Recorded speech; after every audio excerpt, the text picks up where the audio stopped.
Welcome to 37 news. చదువుతున్నది శ్యామ్ కుమార్. నిరంతరం వార్తల కోసం చూస్తూనే ఉండండి మీ 37 న్యూస్.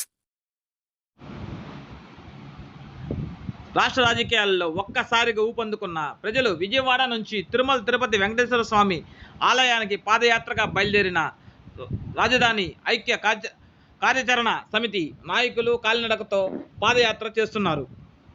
జయకృష్ణ జేఏసీ అధ్యక్షులు మాట్లాడుతూ, గత ప్రభుత్వం వైఎస్ఆర్ కాంగ్రెస్ పార్టీ జగన్మోహన్ రెడ్డి ఏవైతే 3 రాజధానులు అని అన్నారో నెరవేర్చలేని నాయకుడు మాకు వద్దు అంటూ ఆంధ్రప్రదేశ్ రాష్ట్రంలోనే చంద్రబాబు మరోసారి ముఖ్యమంత్రిగా ప్రమాణ స్వీకారం చేసి ప్రజల ముందుకు దూసుకు వెళ్ళిన నాయకుడిగా ఉన్నారని, చంద్రబాబు ప్రమాణ స్వీకారం చేసినందుకు అదేవిధంగా రాజధాని అభివృద్ధి కార్యక్రమాలు చేపట్టారని, ప్రజలకు మంచి నీటి సరఫరా చేస్తానని మనస్ఫూర్తిగా కోరుకుంటూ అమరావతి నుంచి తిరుమల తిరుపతి దేవస్థానంకు కాలినడకన పాదయాత్ర చేస్తున్నామని కొనియాడారు.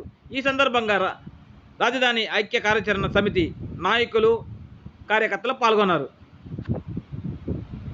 కాబట్టి అమరావతిని కొనసాగిస్తూ అట్లాగే సంక్షేమాన్ని కొనసాగించే అభివృద్ధిని సంక్షేమాన్ని కొనసాగించే మంచి నాయకుడు వస్తే ఈ రాష్ట్రం అభివృద్ధి చెందుతున్న కృత నిశ్చయంతో 1631 రోజుల పాటు అమరావతి రైతుల ఉద్యమం చేశాము.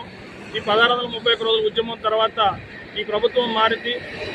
నారా చంద్రబాబు నాయుడు గారు అట్లాగే ఎన్డీఏ కూటమి కలిసి అత్యధిక మెజార్టీతో గెలిచారు. గెలిచిన వెంబడే కూడా అమరావతిని అభివృద్ధి చేస్తాము, అట్లాగే అమరావతిని అభివృద్ధి చేస్తాము, పోలవరాన్ని కంప్లీట్ చేస్తాము.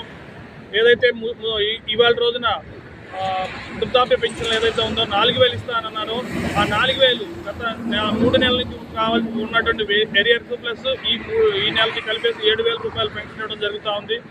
అంటే ఈ యొక్క కార్యక్రమాలన్నీ కూడా ఈ ప్రభుత్వం చేస్తారని నమ్మకంతోనే ఆంధ్రప్రదేశ్ అమరావతి కూడా అభివృద్ధి చేస్తారని నమ్మకంతో చంద్రబాబు నాయుడు గారు కౌరవ సభని గౌరవ సభగా మార్చుకొని అసెంబ్లీలో అడుగుపెట్టినప్పటి నుంచి మేము 24వ తారీఖు నుంచి పాదయాత్రగా మొదలయ్యి అమరావతిలోని వెంకటపాలెం గ్రామంలోని వెంకటేశ్వర స్వామి గుడి దగ్గర నుంచి తిరుమల తిరుపతి దేవస్థానానికి పాదయాత్రగా వెళ్ళడం జరుగుతూ ఉంది.